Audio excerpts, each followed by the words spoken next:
AL, there's quite a few things I'm going to be talking about. Basically, three things in sports that I'm just going to talk about. Basically, one, let's talk about the NFL, my NFL picks. Basically, I'm going to get to that right now. So let's do this very quickly.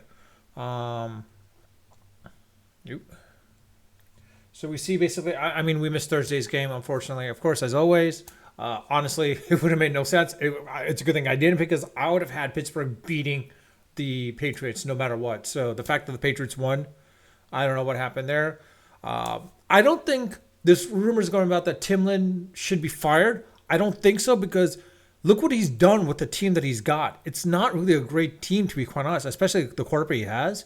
If he's with another team, they're in the playoffs automatically. Honestly, I think you should keep him because like between him and Belichick, I think he's much better than Belichick. The only difference was is I think they weren't as prepared for this game because the way they lost and such. And it's a possibility too that the team possibly has given up because the fact that they lost two games in a row to sub 500 teams is kind of surprising. But in any case, let's look at for week 14 basically. So you have the Rams versus the Baltimore Ravens. Um, I would go with the Ravens at 7.5, of course. You've got the Indianapolis Colts and Cincinnati Bengals. I mean, honestly, it's surprising what his face did. Browning, what he did. Uh, I would go with the Bengals in this case. Yeah, they should be able to win it by two.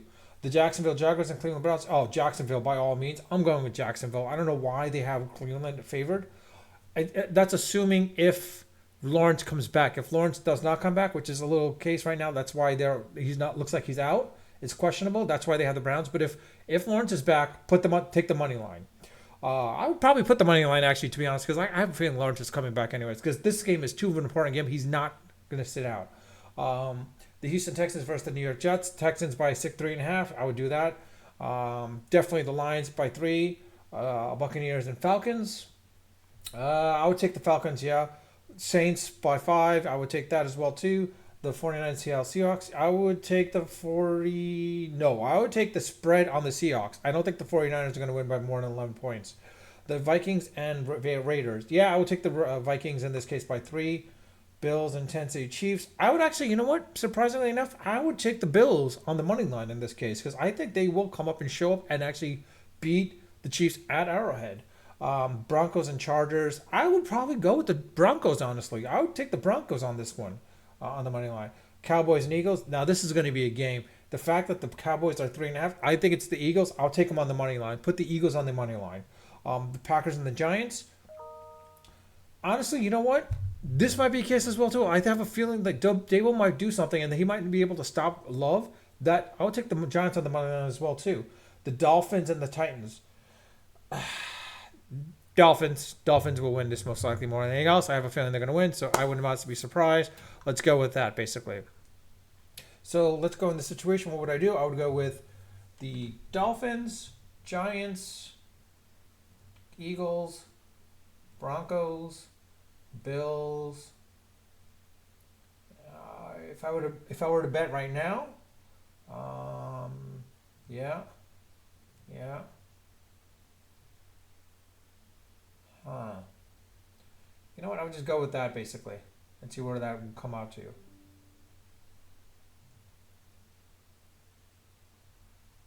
But in any case, that's pretty much what my bets would be at this point. So I'll leave it at that.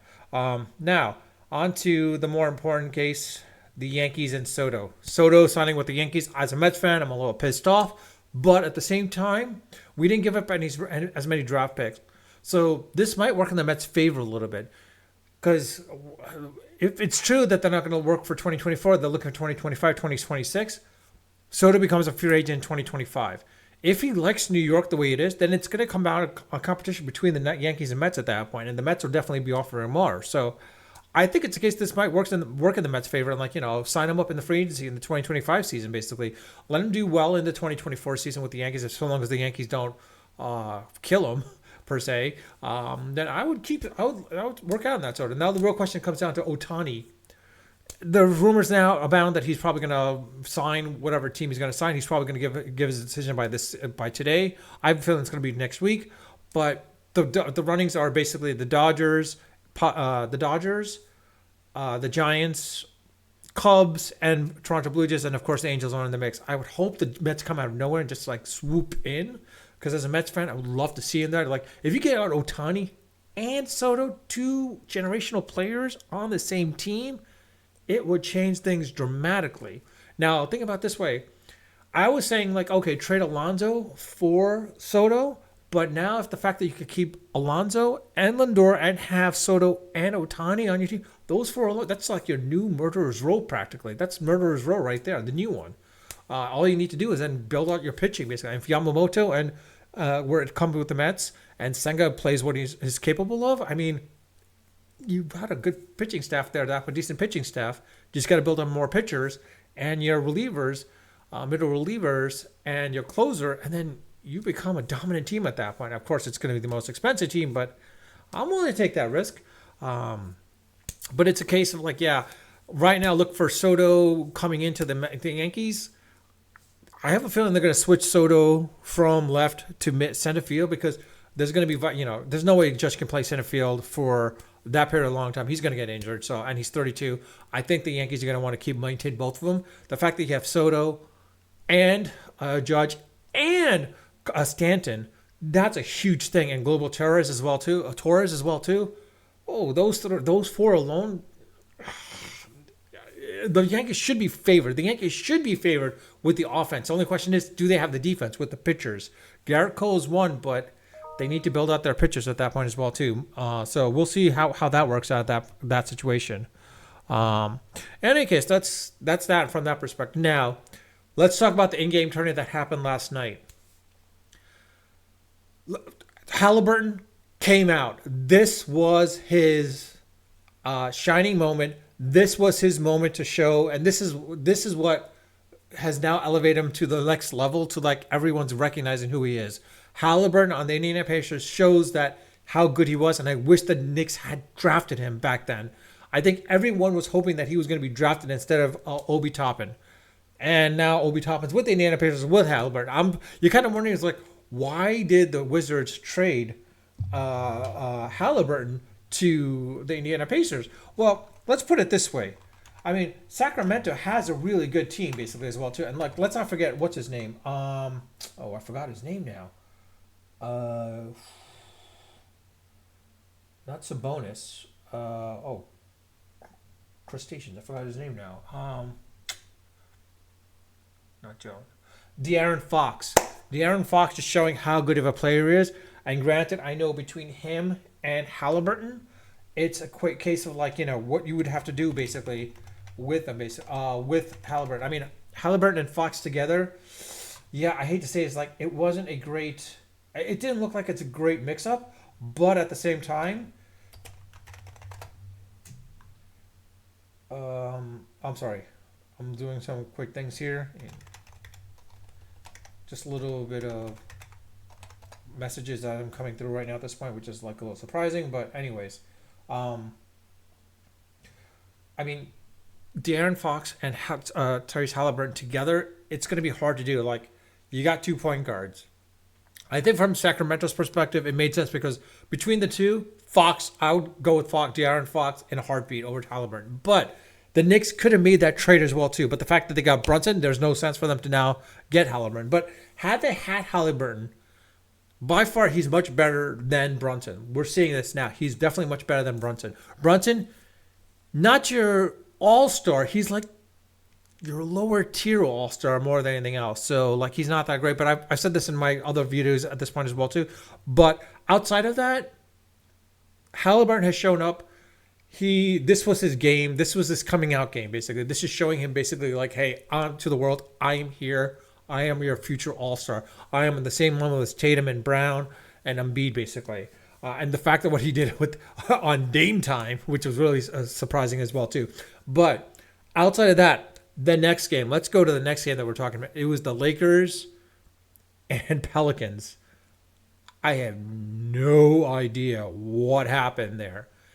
Zion Williamson and the rest of the team, 40-point blowout. I mean, LeBron has shown, like this is his year. I'll say this: being the oldest statesman in the league right now as an active player, I think everyone's saying it. It's been showing out basically. Like the man is showing that he's the most energetic, the oldest player, the most energetic person on that floor at that time was LeBron, the oldest man on the floor compared to everyone else, specifically a 23-year-old Zion Williamson.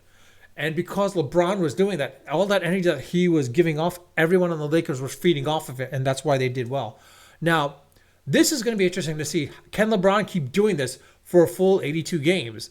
I don't think so. He's probably going to have to sit out a couple of games at this point, here and there, basically, because there's no way he could keep constantly do this for 82 games. If he's able to do this, that would be mad props. That I would have to say, unfortunately, it elevates him on the Mount Rushmore to like the number two spot, or maybe number two or number three spot. Now, I've always put Jordan as number one, Bill Russell as number two.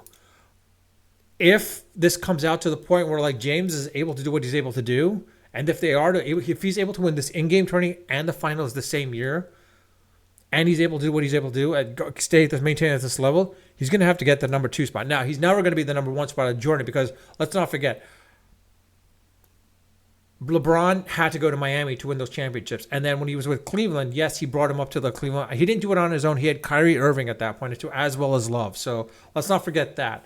But then again, would Jordan have been able to have done this on his own as well, too? Because he had a superstar with his team with Scottie Pippen, and then Horace Grant, and then Rodman and Tony Kukoc. So that shows, how good he was. But when he hit the age of 40, close to the age of 40, he didn't have that level as what LeBron is, that conditioning that LeBron has. But coming back to the game itself, Zion Williamson and the rest of the Pelicans, I have no idea what just happened. That was a disgrace. If I'm a Pelicans fan, I am disgraced to be a Pelicans fan, because like the fact that they did not show up to that game, had that been a playoff game, I would boo the hell out of them. Like get it off the court, whatever it is. Ask for, trade your players, rebuild from scratch, get some players that deserve to be there. Because like the fact that Zion Williamson, the supposed future of this game, the fact that he just like pretty much played so lackadaisical shows that his maturity level is not there. And as a Knicks fan, I was hoping that we can get him, but seeing what I saw there, if this is what he's going to be with the Knicks, if he were to come to the Knicks, I will not want him then at this point. Because like Jordan, when he was young, he had that drive. LeBron, when he was young, he had that drive. Kobe, when he was that young, he had that drive. They all had that drive. Now Shaq, it's up to debate basically. He did have the drive, but at the same time he was focusing on his other stuff, like his raps and movies and all that stuff. So that's why, had he been 100% focused on the basketball court, I had to say, but you know what? Kobe was right. Kobe was absolutely right. Had Shaq put 100% of his effort into basketball, he would have been the most dominant player. He would be on the Mount Rushmore at this point. He would definitely be on the Mount Rushmore. Or if not, like the top six for sure. Top six. But right now for me, it's basically Jordan, Kobe, Bill Russell, Larry Bird, Magic Johnson, and of course, LeBron. So honestly, that would be my ultimate team.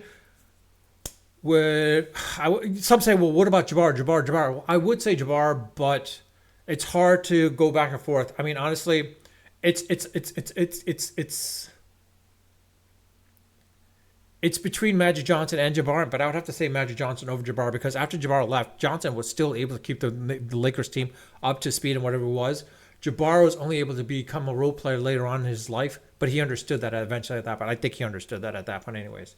But in any case,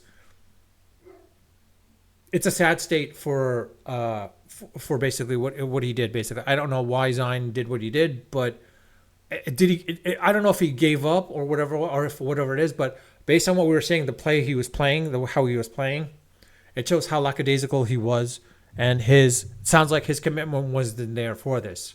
If that was the case, honestly, that's a big mistake, because having the ability to basically be the first team to do this in-game tourney and win it would be a milestone, basically. Because think about it this way. You'll have the NBA Finals, but you'll also have this in-game tourney. These two eventually will come together to the point where, like, you know what? During the beginning of the game, you get that. They could probably use this. Like, the NBA is probably going to use this as a case of, like, you know what? If you win the in-game tourney, maybe get an automatic playoff bid. And if you're already there, then maybe you get, if you are automatically in the playoff bid, you get home game advantage over anyone else. And then, some teams are like, all right, so now I don't have to play as much because we have an automatic bid. Now it's just a matter of where we're going to be at the standing, basically. Or two, you get home field advantage if you are in the final. Actually, that makes sense. If you're in the finals, you get home field advantage. That's probably going to do that at that point. I don't know. Maybe, who knows? We'll see what happens there. Not only for the money, but also for the prestige of that aspect, and a cup or a trophy works out. But this is one of those things where I'll say this.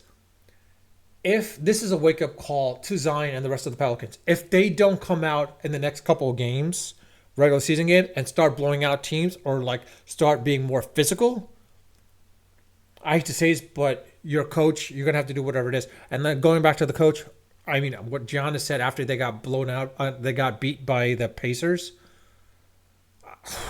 The fact that he called out his coach like that. I mean, even though he said he wasn't a reflection of the coach, the fact that they were disorganized, and he was like, it's not on the coach. You don't say you're disorganized without saying that, because like saying you're disorganized is basically on the coach itself, basically. And the question is like, I don't know what happens there.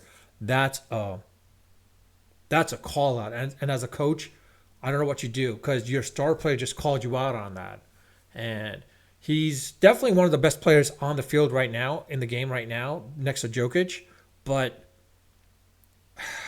I don't know what to do. I would be really surprised and shocked, honestly. Because the fact is, you're anticipating to win this in-game tournament and get into the finals against the Lakers or against the Nuggets.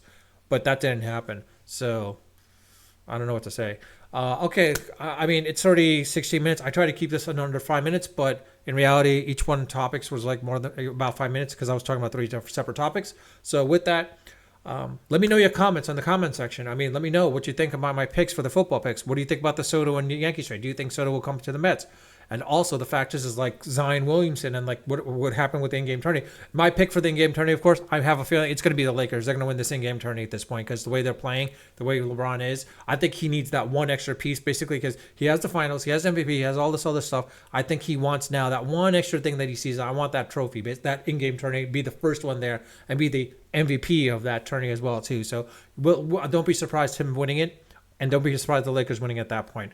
But let me know what your thoughts about in the game tourney. Do you think it's playing up to the hype of what it's supposed to be, how the NBA was hoping for it? But with that, I'll leave it at that. And again, I do read my comments when you leave it in the comments, and I do respond to them when they warrant a response. But with that, I'll leave it at that. If you haven't subscribed, please subscribe. If you like my videos, like my content, like my channel, again, subscribe. And if you like this video, please hit a like or dislike button. I know what to focus on. But with that, I'll leave it at that. Unfiltered, unedited, of course, unrehearsed. Until next time.